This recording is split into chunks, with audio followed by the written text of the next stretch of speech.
سمع و بصر نے مولانا سید ابو العلا مودودی رحمت اللہ علیہ کی مشہور تفسیر تفہیم القرآن کی 6 جلدوں کو 6 آڈیو سی ڈی MP3 کی شکل میں تیار کیا ہے۔ بسم اللہ الرحمن الرحیم، اللہ کے نام سے جو رحمان اور رحیم ہے۔ وَإِذْ قَالَ رَبُّكَ لِلْمَلَائِكَةِ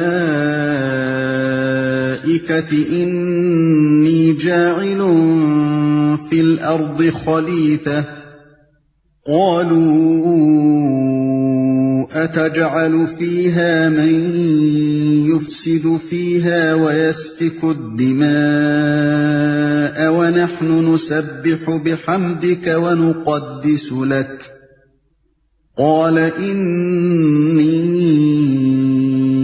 أَعْلَمُ مَا لَا تَعْلَمُونَ۔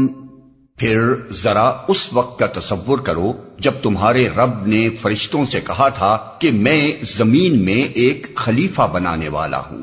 انہوں نے عرض کیا کیا آپ زمین میں کسی ایسے کو مقرر کرنے والے ہیں جو اس کے انتظام کو بگاڑ دے گا اور خون ریزیاں کرے گا؟ آپ کی حمد و ثنا کے ساتھ تسبیح اور آپ کے لیے تقدیس تو ہم کر ہی رہے ہیں۔ فرمایا میں جانتا ہوں جو کچھ تم نہیں جانتے۔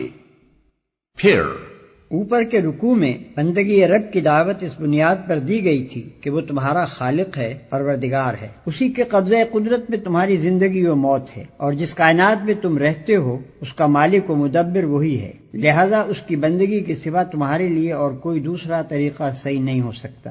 اب اس رکوع میں وہی دعوت اس بنیاد پر دی جا رہی ہے کہ اس دنیا میں تم کو خدا نے اپنا خلیفہ بنایا ہے۔ خلیفہ ہونے کی حیثیت سے تمہارا فرض صرف اتنا ہی نہیں ہے کہ اس کی بندگی کرو، بلکہ یہ بھی ہے کہ اس کی بھیجی ہوئی ہدایت کے مطابق کام کرو۔ اگر تم نے ایسا نہ کیا اور اپنے ازلی دشمن شیطان کے اشاروں پر چلے تو بدترین بغاوت کے مجرم ہوگے اور بدترین انجام دیکھو گے۔ اس سلسلے میں انسان کی حقیقت اور کائنات میں اس کی حیثیت ٹھیک ٹھیک بیان کر دی گئی ہے، اور نوع انسانی کی تاریخ کا وہ باب پیش کیا گیا ہے جس کے معلوم ہونے کا کوئی دوسرا ذریعہ انسان کو میسر نہیں ہے۔ اس باب سے جو اہم نتائج حاصل ہوتے ہیں وہ ان نتائج سے بہت زیادہ قیمتی ہیں جو زمین کی تہوں سے متفرق ہڈیاں نکال کر اور انہیں قیاس و تخمین سے ربط دے کر آدمی اخذ کرنے کی کوشش کرتا ہے۔ ذرا اس وقت کا تصور کرو جب تمہارے رب نے فرشتوں سے کہا تھا۔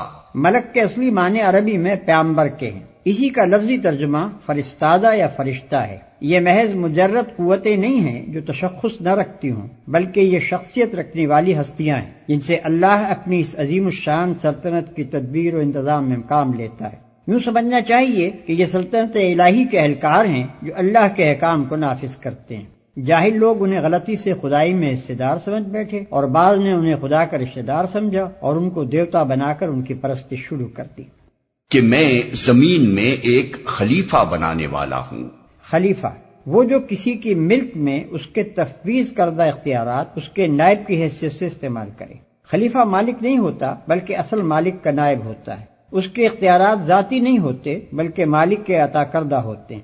وہ اپنے منشا کے مطابق کام کرنے کا حق نہیں رکھتا بلکہ اس کا کام مالک کے منشا کو پورا کرنا ہوتا ہے۔ اگر وہ خود اپنے آپ کو مالک سمجھ بیٹھے اور تفویض کردہ اختیارات کو منمانے طریقے سے استعمال کرنے لگے، یا اصل مالک کے سوا کسی اور کو مالک تسلیم کر کے اس کے منشا کی پیروی اور اس کے احکام کی تعمیل کرنے لگے تو یہ سب غداری اور بغاوت کے افعال ہوں گے۔ اور خون ریزیاں کرے گا۔ یہ فرشتوں کا اعتراض نہ تھا بلکہ استفہام تھا۔ فرشتوں کی کیا مجال کہ خدا کی کسی تجویز پر اعتراض کریں؟ وہ خلیفہ کے لفظ سے یہ تو سمجھ گئے تھے کہ اس زیر تجویز مخلوق کو زمین میں کچھ اختیارات سپرد کیے جانے والے ہیں، مگر یہ بات ان کی سمجھ میں نہیں آتی تھی کہ سلطنت کائنات کے اس نظام میں کسی بااختیار مخلوق کی گنجائش کیسے ہو سکتی ہے، اور اگر کسی کی طرف کچھ ذرا سے بھی اختیارات منتقل کر دیے جائیں تو سلطنت کے جس حصے میں بھی ایسا کیا جائے گا وہاں کا انتظام خرابی سے کیسے بچ جائے گا۔ اسی بات کو وہ سمجھنا چاہتے تھے۔ آپ کی حمد و ثنا کے ساتھ تسبیح اور آپ کے لیے تقدیس تو ہم کر ہی رہے ہیں۔ اس فقرے سے فرشتوں کا مدعا یہ نہ تھا کہ خلافت ہمیں دی جائے، ہم اس کے مستحق ہیں، بلکہ ان کا مطلب یہ تھا کہ حضور کے فرامین کی تعمیل ہو رہی ہے، آپ کے احکام بجا لانے میں ہم پوری طرح سرگرم ہیں، مرضی مبارک کے مطابق سارا جہان پاک صاف رکھا جاتا ہے، اور اس کے ساتھ آپ کی حمد و ثنا اور آپ کی تسبیح و تقدیس بھی ہم خدام ادب کر رہے ہیں۔ اب کمی کس چیز کی ہے کہ اس کے لیے خلیفہ کی ضرورت ہو؟ ہم اس کی مصلحت نہیں سمجھ سکے۔ تسبیح کا لفظ ذو معنین ہے، اس کے معنی پاکی بیان کرنے کے بھی ہیں اور سرگرمی کے ساتھ کام اور انہماک کے ساتھ صحیح کرنے کے بھی۔ اسی طرح تقدیس کے بھی دو معنی ہیں، ایک تقدس کا اظہار و بیان، دوسرے پاک کرنا۔ فرمایا میں جانتا ہوں جو کچھ تم نہیں جانتے۔ یہ فرشتوں کے دوسرے شبہ کا جواب ہے، یعنی فرمایا کہ خلیفہ مقرر کرنے کی ضرورت و مصلحت میں جانتا ہوں، تم اسے نہیں سمجھ سکتے۔ اپنی جن خدمات کا تم ذکر کر رہے ہو وہ کافی نہیں ہے، بلکہ ان سے بڑھ کر کچھ مطلوب ہے۔ اسی لیے زمین میں ایک ایسی مخلوق پیدا کرنے کا ارادہ کیا گیا ہے جس کی طرف کچھ اختیارات منتقل کیے جائیں۔ وَعَلَّمَ آدَمَ الْأَسْمَاءَ كُلَّهَا ثُمَّ عَرَضَهُمْ عَلَى الْمَلَائِكَةِ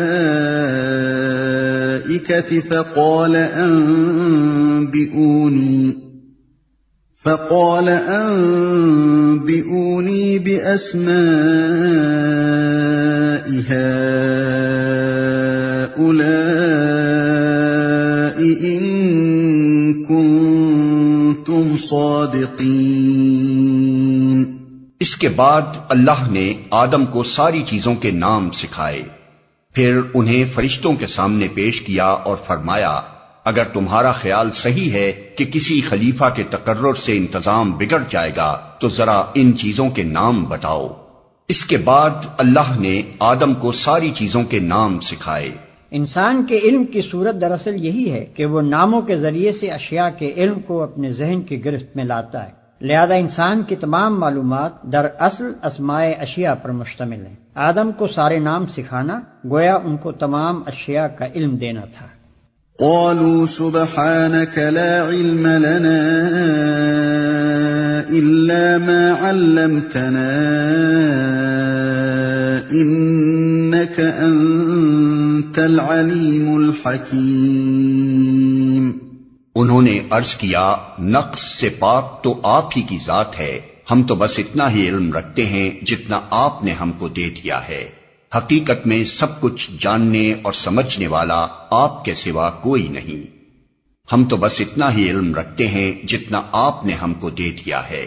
ایسا معلوم ہوتا ہے کہ ہر فرشتے اور فرشتوں کی ہر صنف کا علم صرف اسی شعبے تک محدود ہے جس سے اس کا تعلق ہے۔ مثلا ہوا کے انتظام سے جو فرشتے متعلق ہیں وہ ہوا کے متعلق سب کچھ جانتے ہیں مگر پانی کے متعلق کچھ نہیں جانتے۔ یہی حال دوسرے شعبوں کے فرشتوں کا ہے۔ انسان کو ان کے برعکس جامع علم دیا گیا ہے، ایک ایک شعبے کے متعلق چاہے وہ اس شعبے کے فرشتوں سے کم جانتا ہو مگر مجموعی حیثیت سے جو جامعیت انسان کے علم کو بخشی گئی ہے وہ فرشتوں کو میسر نہیں ہے۔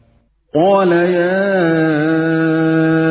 آدم أنبئهم بأسمائهم فلما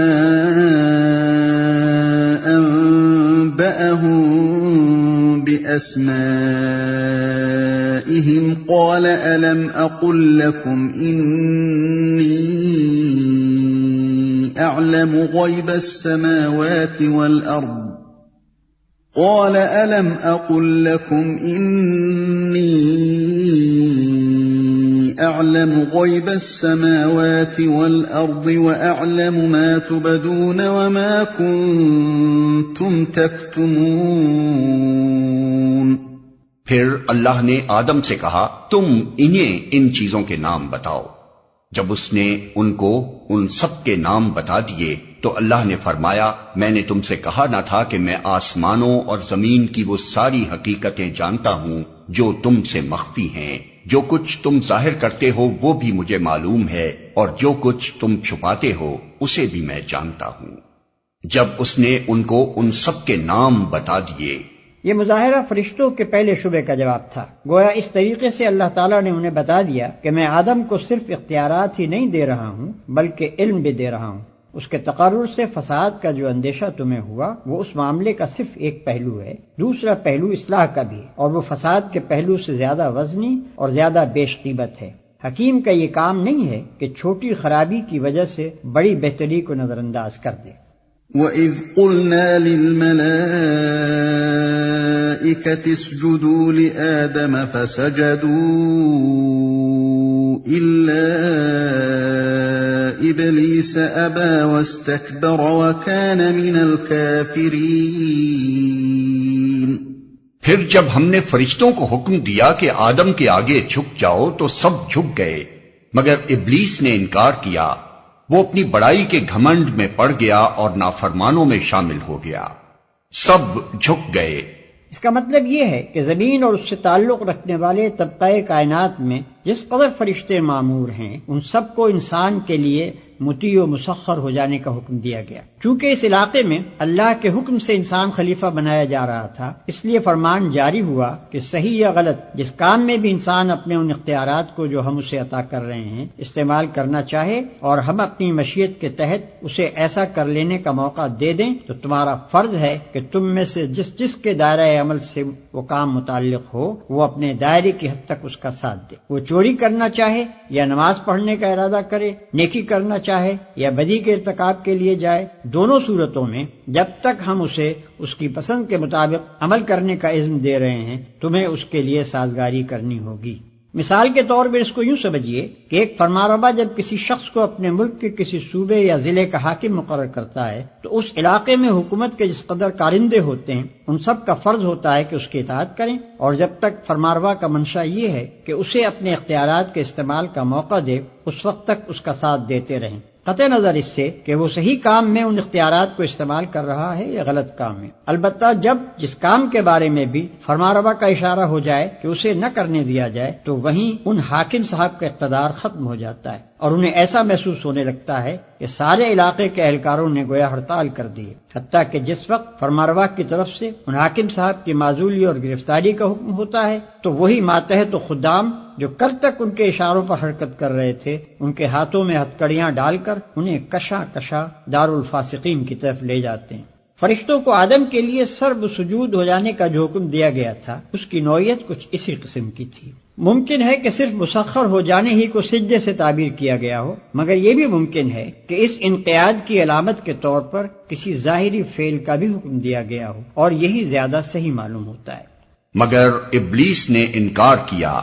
ابلیس کا لفظی ترجمہ انتہائی مایوس، اصطلاحاً یہ اس جن کا نام ہے جس نے اللہ کے حکم کی نافرمانی کر کے آدم اور بنی آدم کے لیے مطیع و مسخر ہونے سے انکار کر دیا اور اللہ سے قیامت تک کے لیے مہلت مانگی کہ اسے نسل انسانی کو بہکانے اور گمراہیوں کی طرف ترغیب دینے کا موقع دیا جائے۔ اسی کو الشیطان بھی کہا جاتا ہے۔ در حقیقت شیطان اور ابلیس بھی محض کسی مجرد قوت کا نام نہیں ہے، بلکہ وہ بھی انسان کی طرح ایک صاحب تشخص ہستی ہے۔ نیز کسی کو یہ غلط فہمی بھی نہ ہونی چاہیے کہ یہ فرشتوں میں سے تھا۔ آگے چل کر قرآن نے خود تصریح کر دی ہے کہ وہ جنوں میں سے تھا جو فرشتوں سے الگ مخلوقات کی ایک مستقل صنف ہے، اور نافرمانوں میں شامل ہو گیا۔ ان الفاظ سے ایسا معلوم ہوتا ہے کہ غالباً ابلیس سجدے سے انکار کرنے میں اکیلا نہ تھا، بلکہ جنوں کی ایک جماعت نافرمانی پر آمادہ ہو گئی تھی، اور ابلیس کا نام صرف اس لیے لیا گیا ہے کہ وہ ان کا سردار اور اس بغاوت میں پیش تھا۔ لیکن اس آیت کا دوسرا ترجمہ یہ بھی ہو سکتا ہے کہ وہ کافروں میں سے تھا۔ اس صورت میں مطلب یہ ہوگا کہ جنوں کی ایک جماعت پہلے سے ایسی موجود تھی جو سرکش و نافرمان تھی، اور ابلیس کا تعلق اسی جماعت سے تھا۔ قرآن میں بالعموم شیاطین کا لفظ انہی جنوں اور ان کی ذریت نسل کے لیے استعمال ہوا ہے، اور جہاں شیاطین سے انسان مراد لینے کے لیے کوئی قرینہ نہ ہو وہاں یہی شیاطین جن مراد ہوتے ہیں۔ وَقُلْنَا يَا آدَمُ اسْكُنْ أَنْتَ وَزَوْجُكَ الْجَنَّةَ وَكُلَا مِنْهَا رَغَدًا حَيْثُ شِئْتُمَا وَلَا تقربا هذه الشجرة فتكونا من الظالمين۔ پھر ہم نے آدم سے کہا کہ تم اور تمہاری بیوی دونوں جنت میں رہو اور یہاں بفراغت جو چاہو کھاؤ، مگر اس درخت کا رخ نہ کرنا ورنہ ظالموں میں شمار ہوگے۔ اس درخت کا رخ نہ کرنا۔ اس سے معلوم ہوتا ہے کہ زمین یعنی اپنی جائے تقرر پر خلیفہ کی حیثیت سے بھیجے جانے سے پہلے ان دونوں کو امتحان کی غرض سے جنت میں رکھا گیا تھا تاکہ ان کے رجحانات کی آزمائش ہو جائے۔ اس آزمائش کے لیے ایک درخت کو چن لیا گیا اور حکم دیا گیا کہ اس کے قریب نہ پھٹکنا، اور اس کا انجام بھی بتا دیا گیا کہ ایسا کرو گے تو ہماری نگاہ میں ظالم قرار پاؤ گے۔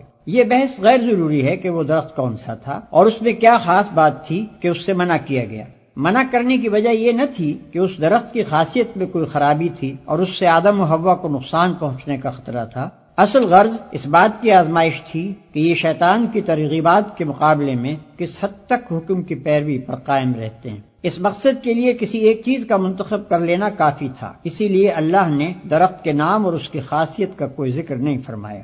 اس امتحان کے لیے جنتی کا مقام سب سے زیادہ موزوں تھا۔ دراصل اسے امتحان گاہ بنانے کا مقصود یہ حقیقت انسان کے ذہن نشین کرنا تھا کہ تمہارے لیے تمہارے مرتبہ انسانیت کے لحاظ سے جنت ہی لائق و مناسب مقام ہے، لیکن شیطانی ترغیبات کے مقابلے میں اگر تم اللہ کی فرمانبرداری کے راستے سے منحرف ہو جاؤ گے تو جس طرح ابتدا میں اس سے محروم کیے گئے تھے اسی طرح آخر میں بھی محروم ہی رہو گے۔ اپنے اس مقام لائق کی، اپنے اس فردوس سے گم گشتہ کی بازیافت تم صرف اسی طرح کر سکتے ہو کہ اپنے اس دشمن کا کامیابی سے مقابلہ کرو جو تمہیں فرمانبرداری کے راستے سے ہٹانے کی کوشش کرتا ہے، ورنہ ظالموں میں شمار ہوگے۔ ظالم کا لفظ نہایت معنی خیز ہے۔ ظلم در اصل حق تلفی کو کہتے ہیں۔ ظالم وہ ہے جو کسی کا حق تلف کرے۔ جو شخص خدا کی نافرمانی کرتا ہے وہ در حقیقت 3 بڑے بنیادی حقوق تلف کرتا ہے۔ اولاً خدا کا حق، کیونکہ وہ اس کا مستحق ہے کہ اس کی فرما برداری کی جائے۔ ثانیاً ان تمام چیزوں کے حقوق جن کو اس نے اس نافرمانی کے ارتکاب میں استعمال کیا، اس کے اعضائے جسمانی، اس کے قوائے نفس، اس کے ہم معاشرت انسان، وہ فرشتے جو اس کے ارادے کی تکمیل کا انتظام کرتے ہیں، اور وہ اشیاء جو اس کام میں استعمال ہوتی ہیں۔ ان سب کا اس پر یہ حق تھا کہ وہ صرف ان کے مالک ہی کی مرضی کے مطابق ان پر اپنے اختیارات استعمال کرے، مگر جب اس کی مرضی کے خلاف اس نے ان پر اختیارات استعمال کیے تو در حقیقت ان پر ظلم کیا۔ ثالثاً خود اپنا حق، کیونکہ اس پر اس کی ذات کا یہ حق ہے کہ وہ اسے تباہی سے بچائے، مگر نافرمانی کر کے جب وہ اپنے آپ کو اللہ کی سزا کا مستحق بناتا ہے تو دراصل اپنی ذات پر ظلم کرتا ہے۔ انہی وجوہ سے قرآن میں جگہ جگہ گناہ کے لیے ظلم اور گناہگار کے لیے ظالم کی اصطلاح استعمال کی گئی ہے۔ فَأَزَلَّهُمَا الشَّيْطَانُ عَنْهَا فَأَخْرَجَهُمَا مِمَّا كَانَا فِيهِ وَقُلْنَا اهْبِطُوا بَعْضُكُمْ لِبَعْضٍ عَدُوٌّ وَلَكُمْ فِي الْأَرْضِ مُسْتَقَرٌّ وَمَتَاعٌ إِلَىٰ حِينٍ۔ آخر کار شیطان نے ان دونوں کو اس درخت کی ترغیب دے کر ہمارے حکم کی پیروی سے ہٹا دیا اور انہیں اس حالت سے نکلوا کر چھوڑا جس میں وہ تھے۔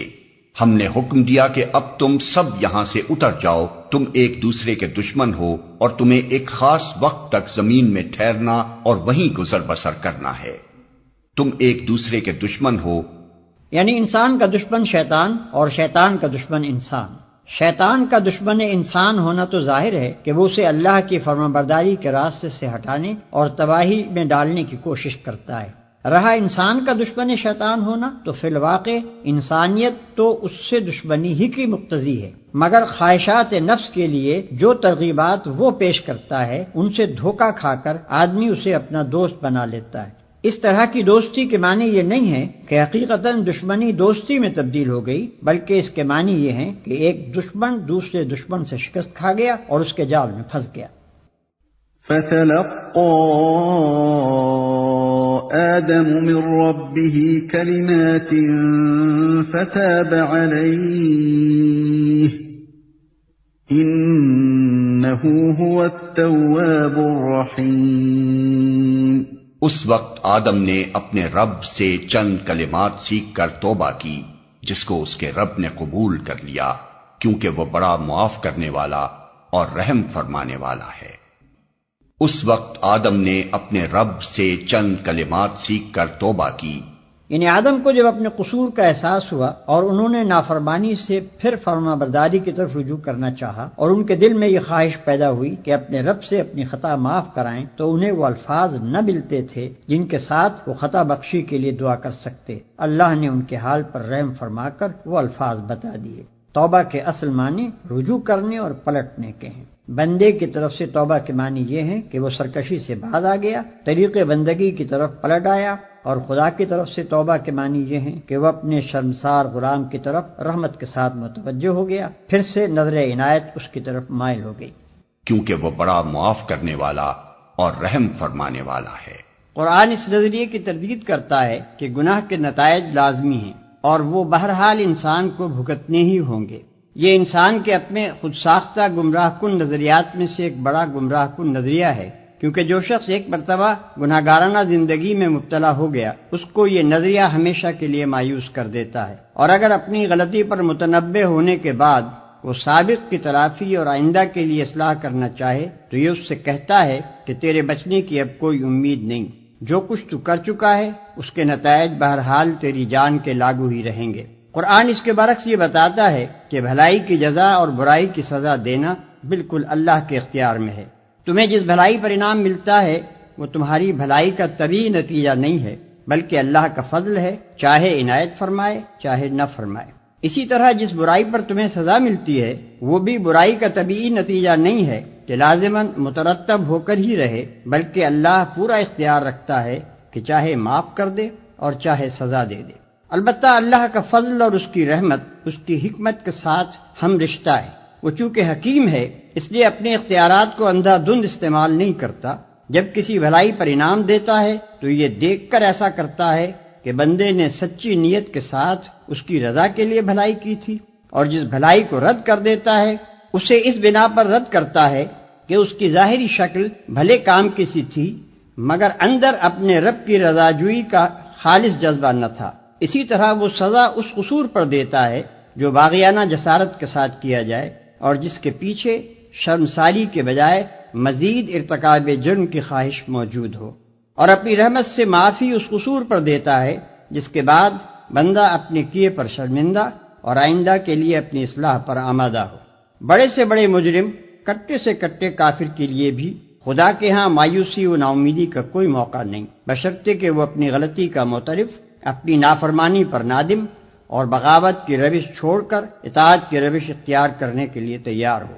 قُلْنَا اهْبِطُوا مِنْهَا جَمِيعًا فَإِمَّا يَأْتِيَنَّكُم مِّنِّي هُدًى فَمَن تَبِعَ هُدَايَ فَلَا خَوْفٌ عَلَيْهِمْ وَلَا هُمْ يَحْزَنُونَ۔ ہم نے کہا کہ تم سب یہاں سے اتر جاؤ، پھر جو میری طرف سے کوئی ہدایت تمہارے پاس پہنچے تو جو لوگ میری اس ہدایت کی پیروی کریں گے ان کے لیے کسی خوف اور رنج کا موقع نہ ہوگا۔ ہم نے کہا کہ تم سب یہاں سے اتر جاؤ۔ اس فقرے کا دوبارہ اعادہ معنی خیز ہے۔ اوپر کے فقرے میں یہ بتایا گیا ہے کہ آدم نے توبہ کی اور اللہ نے قبول کر لی۔ اس کے معنی یہ ہوئے کہ آدم اپنی نافرمانی پر عذاب کے مستحق نہ رہے، گنہگاری کا جو داغ ان کے دامن پر لگ گیا تھا وہ دھو ڈالا گیا، نہ یہ داغ ان کے دامن پر رہا نہ ان کی نسل کے دامن پر، اور نہ اس کی ضرورت پیش آئی کہ معاذ اللہ خدا کو اپنا اکلوتا بھیج کر نوع انسانی کا کفارہ ادا کرنے کے لیے سولی پر چڑھوانا پڑتا۔ برعکس اس کے اللہ نے آدم علیہ السلام کی توبہ ہی قبول کرنے پر اکتفا نہ فرمایا، بلکہ اس کے بعد انہیں نبوت سے بھی سرفراز کیا تاکہ وہ اپنی نسل کو سیدھا راستہ بتا کر جائیں۔ اب جو جنت سے نکلنے کا حکم پھر دہرایا گیا تو اس سے یہ بتانا مقصود ہے کہ قبول توبہ کا یہ مقتضا نہ تھا کہ آدم کو جنت ہی میں رہنے دیا جاتا اور زمین پر نہ اتارا جاتا۔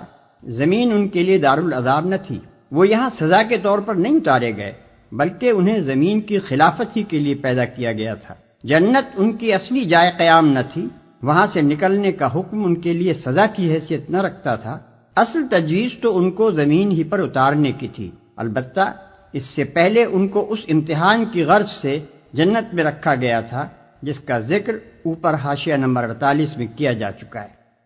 وَالَّذِينَ كَفَرُوا وَكَذَّبُوا بِآيَاتِنَا أُولَئِكَ أَصْحَابُ النَّارِ هُمْ فِيهَا خَالِدُونَ۔ اور جو اس کو قبول کرنے سے انکار کریں گے اور ہماری آیات کو جھٹلائیں گے وہ آگ میں جانے والے لوگ ہیں جہاں وہ ہمیشہ رہیں گے۔ اور ہماری آیات کو جھٹلائیں گے، آیات جمع ہے آیت کی۔ آیت کے اصلی معنی اس نشانی یا علامت کے ہیں جو کسی چیز کی طرف رہنمائی کرے۔ قرآن میں یہ لفظ 4 مختلف معنوں میں آیا ہے۔ کہیں اس سے مراد محض علامت یا نشانی ہی ہے، کہیں آثار کائنات کو اللہ کی آیات کہا گیا ہے، کیونکہ مظاہر قدرت میں سے ہر چیز اس حقیقت کی طرف اشارہ کر رہی ہے جو اس ظاہری پردے کے پیچھے مستور ہے۔ کہیں ان معجزات کو آیات کہا گیا ہے جو انبیاء علیہ السلام لے کر آتے تھے، کیونکہ یہ معجزے دراصل اس بات کی علامت ہوتے تھے کہ یہ لوگ فرمانروائے کائنات کے نمائندے ہیں۔ کہیں کتاب اللہ کے فقروں کو آیات کہا گیا ہے، کیونکہ وہ نہ صرف حق اور صداقت کی طرف رہنمائی کرتے ہیں بلکہ فی الحقیقت اللہ کی طرف سے جو کتاب بھی آتی ہے اس کے محض مضامین ہی میں نہیں، اس کے الفاظ اور انداز بیان اور طرز عبارت تک میں اس کے جلیل القدر مصنف کی شخصیت کے آثار نمایاں طور پر محسوس ہوتے ہیں۔ ہر جگہ عبارت کے سیاق و سباق سے بآسانی معلوم ہو جاتا ہے کہ کہاں آیت کا لفظ کس معنی میں آیا ہے۔ وہ آگ میں جانے والے لوگ ہیں جہاں وہ ہمیشہ رہیں گے۔ یہ نسل انسانی کے حق میں ابتدائے آفرینش سے قیامت تک کے لیے اللہ کا مستقل فرمان ہے، اور اسی کو تیسرے رکوع میں اللہ کے عہد سے تعبیر کیا گیا ہے۔ انسان کا کام خود راستہ تجویز کرنا نہیں ہے، بلکہ بندہ اور خلیفہ ہونے کی دو گنا حیثیتوں کے لحاظ سے وہ اس پر مامور ہے کہ اس راستے کی پیروی کرے جو اس کا رب اس کے لیے تجویز کرے۔ اور اس راستے کے معلوم ہونے کی دو ہی صورتیں ہیں، یا تو کسی انسان کے پاس براہ راست اللہ کی طرف سے وحی آئے، یا پھر وہ اس انسان کا اتباع کرے جس کے پاس وحی آئی ہو۔ کوئی تیسری صورت یہ معلوم ہونے کی نہیں ہے کہ رب کی رضا کس راہ میں ہے۔ ان دو صورتوں کے ماں سوا ہر صورت غلط ہے، بلکہ غلط ہی نہیں، سراسر بغاوت بھی ہے، جس کی سزا جہنم کے سوا اور کچھ نہیں۔ قرآن مجید میں آدم کی پیدائش اور نوع انسانی کی ابتدا کا یہ قصہ 7 مقامات پر آیا ہے، جن میں سے پہلا مقام یہ ہے اور باقی مقامات حسب ذیل ہیں۔ الاعراف رکوع 2، الحجر رکوع 3، بنی اسرائیل رکوع 7، الکہف رکوع 7، طٰہٰ رکوع 7، صاد رکوع 5۔ بائبل کی کتاب پیدائش باب اول، دوم و سوم میں بھی یہ قصہ بیان ہوا ہے، لیکن دونوں کا مقابلہ کرنے سے ہر صاحب نظر انسان محسوس کر سکتا ہے کہ دونوں کتابوں میں کیا فرق ہے۔ آدم علیہ السلام کی تخلیق کے وقت اللہ اور فرشتوں کی گفتگو کا ذکر تلمود میں بھی آیا ہے، مگر وہ بھی اس معنوی روح سے خالی ہے جو قرآن کے بیان کردہ قصے میں پائی جاتی ہے، بلکہ اس میں یہ لطیفہ بھی پایا جاتا ہے کہ جب فرشتوں نے اللہ سے پوچھا انسانوں کو آخر کیوں پیدا کیا جا رہا ہے، تو اللہ تعالی نے جواب دیا تاکہ ان میں نیک لوگ پیدا ہوں۔ بد لوگوں کا ذکر اللہ نے نہیں کیا، ورنہ فرشتے انسان کی تخلیق کی منظوری نہ دیتے۔